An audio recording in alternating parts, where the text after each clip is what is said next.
told me said, I will tell you this story if you remember that it's true. It really, really happened. And she said, it's a weird story. I said, that's okay. I have a lot of weird stories. Weird stories are the best stories. Yeah, they are. My life is a weird story. Mine too. And so anyway, she was like you. She came with two ladies that were her friends, and she was from a town called Garrison, Nebraska, which in my whole life I have never heard of Garrison. Okay, I don't feel bad for not knowing where it is myself. Never. Well, it only has 54 people in it. That might be a reason.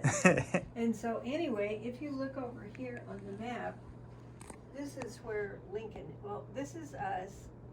This is Interstate 80, and this is Lincoln right here. Mm-hmm. And Garrison, you go to York, when you go through there, you'll see their water tower looks like a hot air balloon. Oh, cool. Yeah, you'll notice that. Okay, so this is York. You go 14 miles north of York to Stromsburg, and then you go 14 miles right here. It's Garrison. So it's only about, I don't know, maybe 25 miles from Lincoln, not very far. So anyway, she went through the whole museum, everything here. She walked just across that little entryway, went to the other museum, went through all of that, and I thought she was going to leave. That was the whole thing. She had seen everything. And so her car was parked a little ways down the driveway, and I just happened to look out the door, and she was just standing there like that. And I looked out, and every time I looked out, she was just standing there. And I was thinking, ooh, I hope she isn't sick or something was wrong. Yeah. And so I looked, well then I had people here, so I had to come back in. And just like that, bingo, she's here. Right there, right behind where you're sitting. And she came up to me and she said, I have a weird story to tell you. I will on one condition. And I said, what's that? She said, it's true. So I said, okay, that's fine, I can do it. So this is the story that she told me. It happened just a little over a year ago right now. It happened on Memorial Day weekend. And she was here just 2 weeks after that. She was here on June 12th, that was last summer. So she said, I'll just tell you a little tiny bit about the town. It's kind of an oblong, like this rug is. And over here, well, first of all, every single thing in the town is closed up. The school has been closed up for I don't know how many years, everything. But right here on this corner, the only thing in town that's open is the Little Blue Bar. And yeah, that's the last thing to close, the bars. Yeah, you get thirsty. Yeah. And anyway, it's the meeting place for town. Mm-hmm. And after the football games, everybody takes their kids and they have hamburgers and all that stuff. It's not a crummy beer joint. People can take their kids in. It's nice. And so that is open. On this side of town, there is a gravel road that goes, it's kind of north and south a little bit. If you go north 5 miles on that gravel road, you will come to a little town called David City. And it's not real big either, maybe 1,500 people. Okay. I don't know for sure. It's little. Anyway, if you go south, kind of toward Lincoln, if you just go a half a mile right here, is the little cemetery in Garrison. And there's a little river that comes, would be from the south, and it comes, and the cemetery's here. It just kind of goes around the cemetery in a U shape, and then it goes on northwest. So she said to me, at the cemetery, in the mornings about 8 or 8:30, a lot of people that don't work, that are retired and things like that, they walk to the cemetery because it's only a half mile. Mm-hmm. And then they walk home. So it's an easy mile marker there. Yeah, it's their exercise for the day, and it's a good road. It's not, bad. Right. She said, but the people that don't walk in the morning, a lot of them walk about 5:30 or whenever they get off work. So people are kind of coming and going a little bit all day long there. And so that was kind of about the cemetery and the road and everything. And she said, this was, I don't know how many years back, way back, that there was a family that lived there and they had 5 boys. And during World War II time, all 5 of the boys got drafted and they all got sent to Europe, right in the middle where it was the worst fighting of all. And the miracle was that all 5 boys came home. And you know, that usually doesn't happen. No, yeah. Usually somebody's left behind. But this family really, they were so blessed to have that happen. And so the oldest brother of the 5, his name was George. And they all lived in that town, so they came back here. Well, I don't know his last name because everybody in the town calls him Uncle George. That's all I know. So Uncle George was here, and he was so thankful that his brothers came home that he bought a flag for the cemetery. And the coincidence was the flag was exactly the size of this rug. It's 5 feet across and it's 7 feet long. And so he took the flag to the cemetery and he said to the people, I'm giving this to you as a gift. No strings attached. It's just that I am so grateful that all my brothers came home. And so they were going, woo, that was really nice. And he said, I do have 2 requests. You can think about it, and whatever you say, that's be fine. He said, first of all, I would like to take care of the flag for you. And the people on the cemetery board says, well, what do you mean, take care of it? He said, what I mean is, when it needs to be put up, I'll put it up for you, and then I'll take it down for you. And then, you know, like the flags, they fold them kind of like a triangle shape. He said, I will fold them up for you. And he bought a box and that he could keep that flag in. And it was sort of like a box like people buy for a wedding dress, so it doesn't mildew or anything. So he would keep it in that box the whole time when it wasn't flying. So the people at the cemetery, they said, that's fine, we would just love to have you do that. That's good. And so he said, the other request that I have is, he said, I would like it if you would only fly that flag 2 days out of the month, or out of the year, I mean. And they said, what was that, you know, about?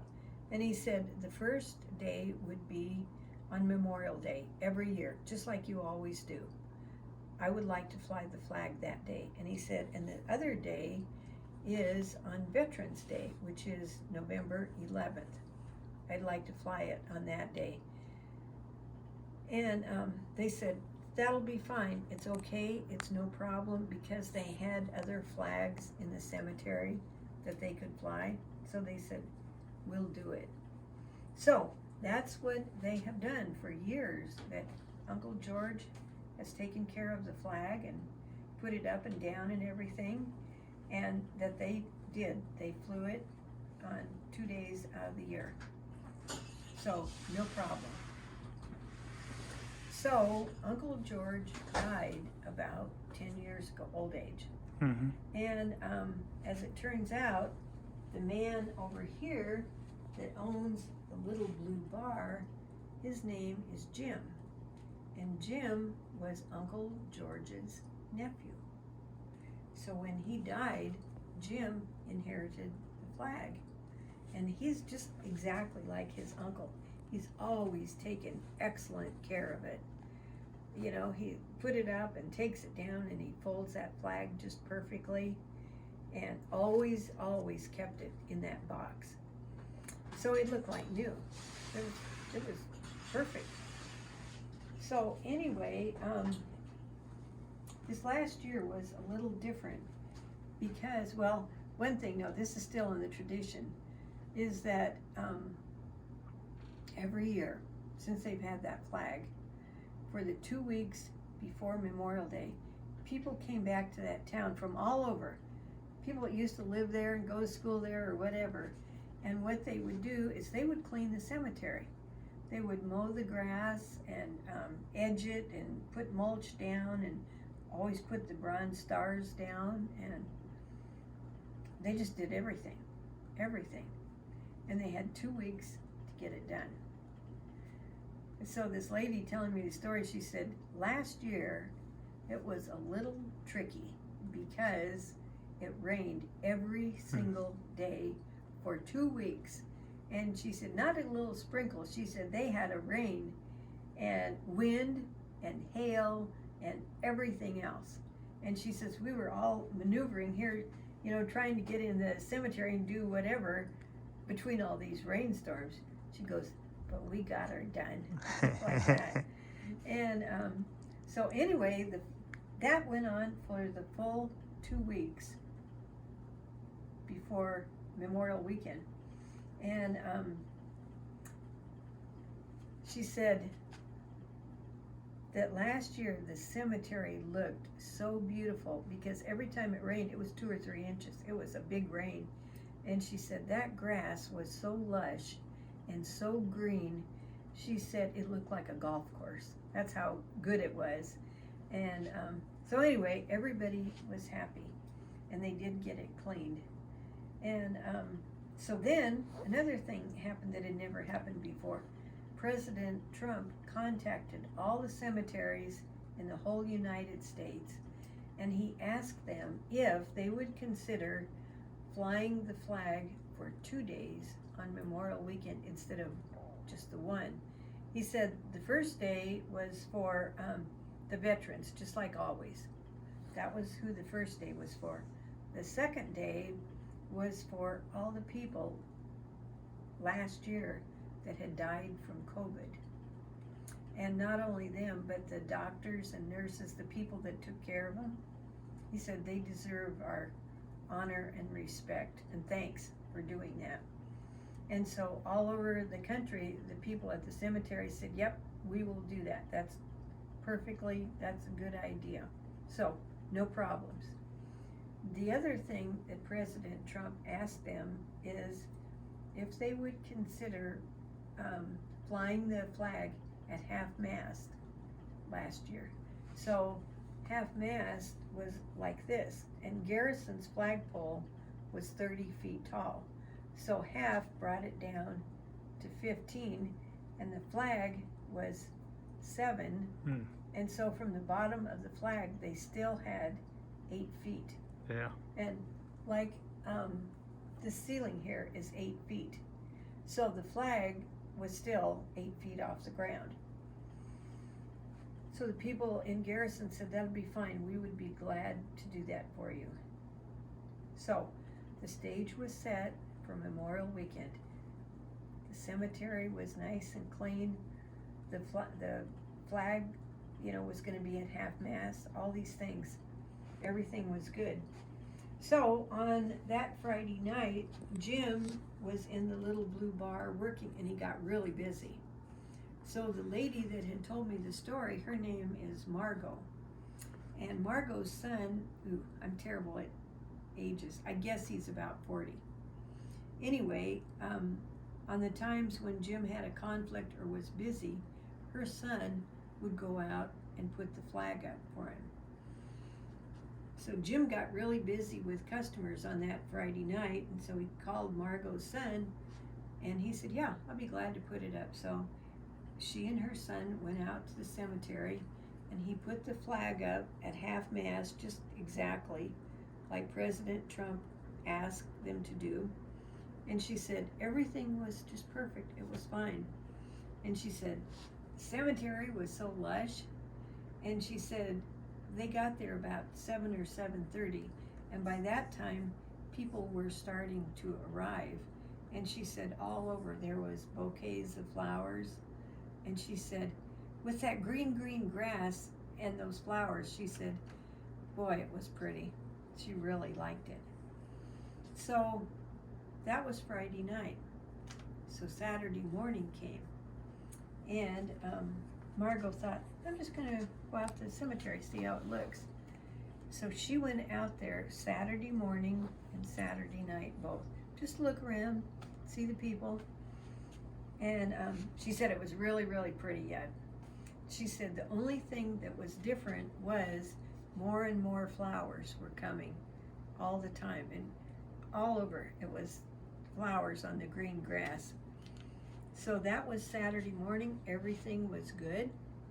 Saturday night, everything was fine. The last people on Saturday night left around 9 or 9:30. It was starting to get dark then. So they left. So Sunday morning came, and a lot of the people in Garrison were Catholic. And so they went to David City, 5 miles to go to Mass. They always did that. So the town was kind of empty a little bit. And so Mass got out about 10:30 on Sunday morning. And so the first lady that left, she got back to Garrison. It was about 9:45. She only had to drive 5 miles, so it wasn't that big of a deal. So she got back, and it was 10:45, and she thought, you know what? I've got time that I could just walk up here to the cemetery. It's only a half mile. Yeah. And then she could walk home, and she said, and I'd still have time to fix lunch for her family. So that was what she did. So she went up to the cemetery, and she got there, and she was just dumbfounded, horrified, because the flag was completely ruined. And she just couldn't believe it. It had been there her whole entire life. It was gone, just like that. And she was so shocked. And so she goes running back to town, and she goes over here to the little blue bar, because Jim, who was Uncle George's nephew, Jim was her dad. So she went over to her dad to tell him, and she said, Dad, have you seen the flag? He says, yeah, I saw it last night. It's okay. She said, no, it's not. It's ruined. He said, no, it isn't. I just saw it last night. She said, I don't care. It's ruined, I'm telling you. And so, of course, he couldn't believe it. So he goes back up to the cemetery with her to look at the flag. And he said he was so stunned, he just stood there. He didn't even say anything. He just stood there and looked at it, and it was definitely ruined. And so she and her dad took the flag down.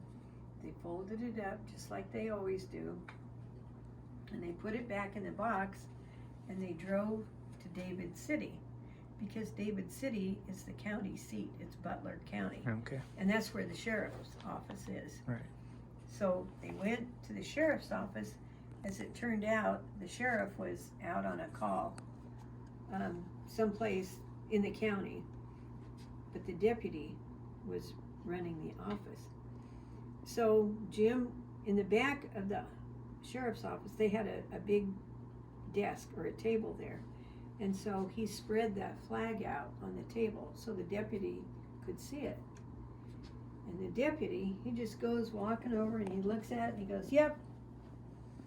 He said, that's no big deal. He said, I've seen that all the time. He said, the wind did it. See what's going. The wind did it. And the deputy said, yep, the wind did it. He said, that's nothing. So Jim was thinking, well, they're not pressing charges, because he was going to. By that time, he was steaming mad. And he said, if they ever find out who did it, he said, I would definitely press charges. Yeah. So there was nothing to press charges. The deputy just said the wind did it. So they fold the flag back up, put it in the box, they go home, back to Garrison. That's the end of the story, almost. Do you know this story? No.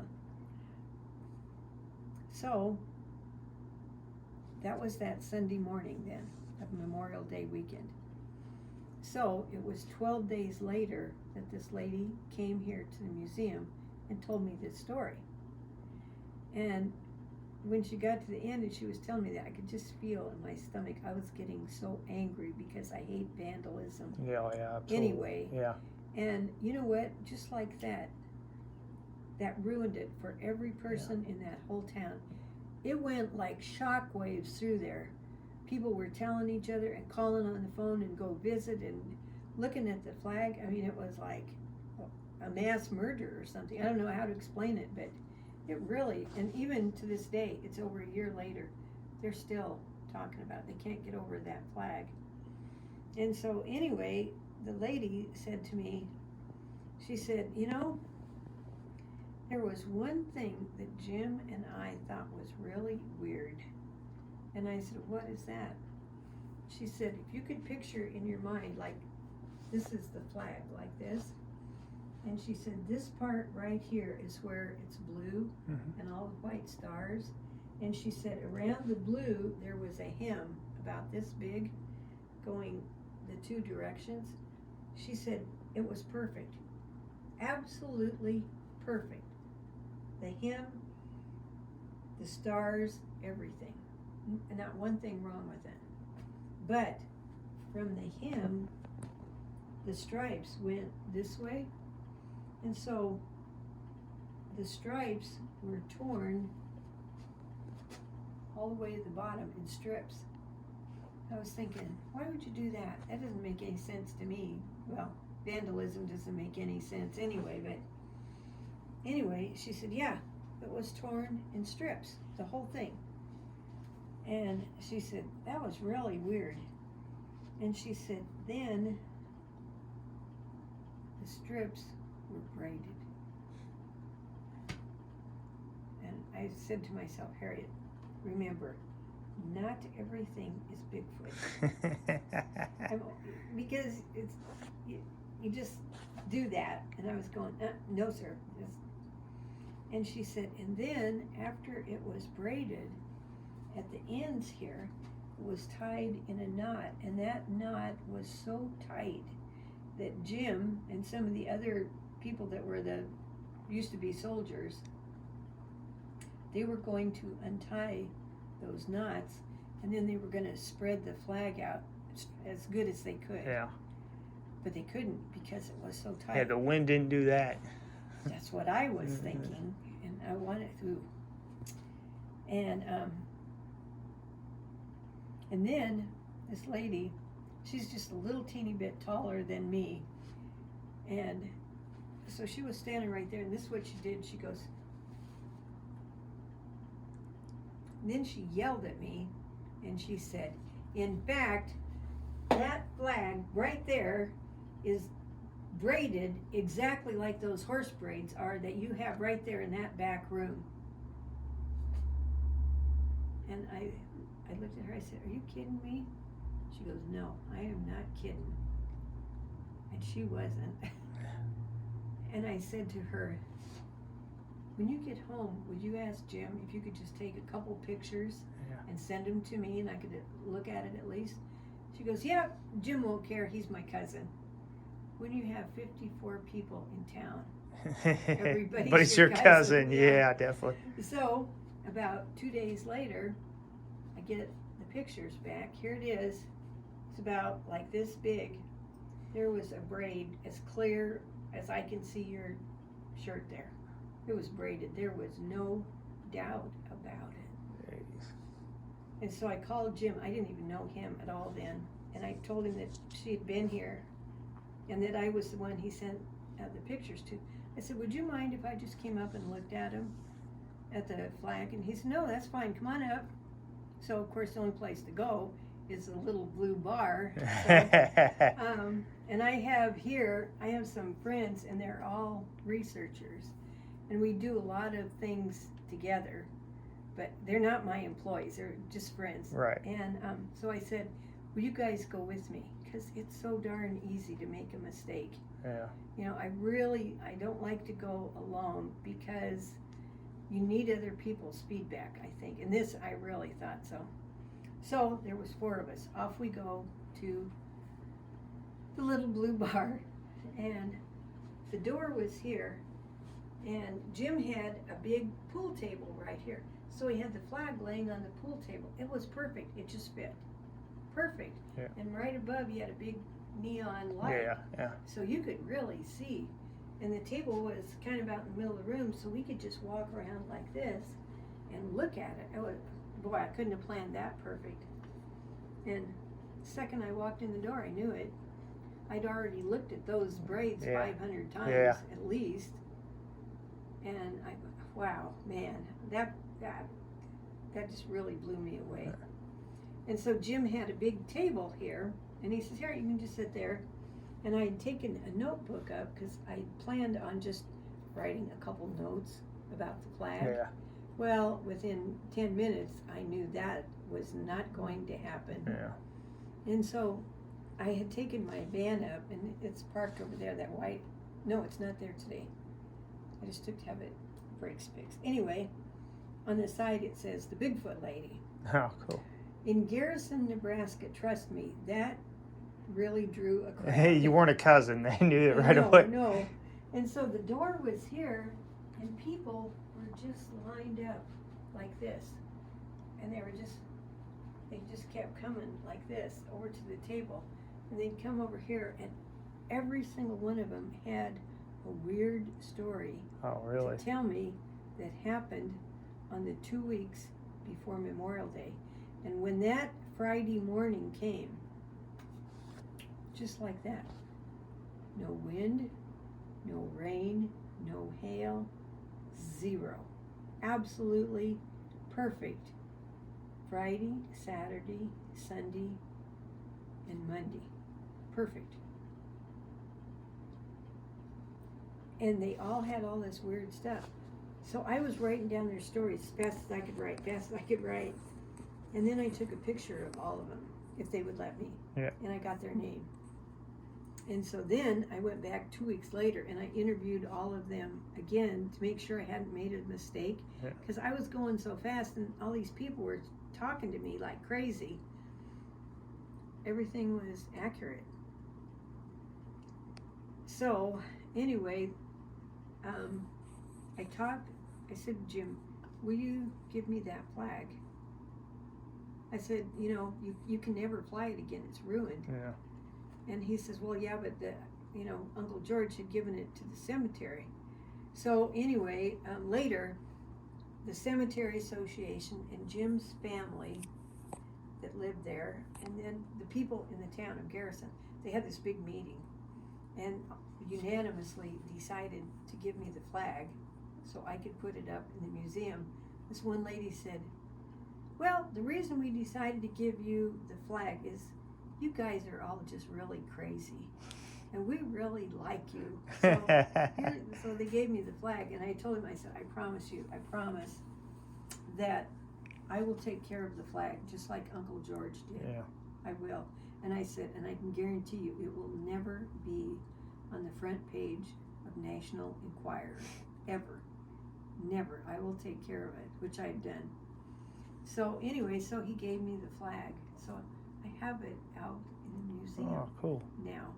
And the only thing he was worried about was, he said, you have to be so careful that you get these nuts and they want a souvenir. So they'll just go and chop off, one of your braids. So what I did was I made, it's kind of like a trophy case to keep it in. So it's all sealed in acrylic, so I don't have to worry about it. But other than that, I've really taken good care of it. Yeah. So anyway, would you like to see the flag? Absolutely. Okay.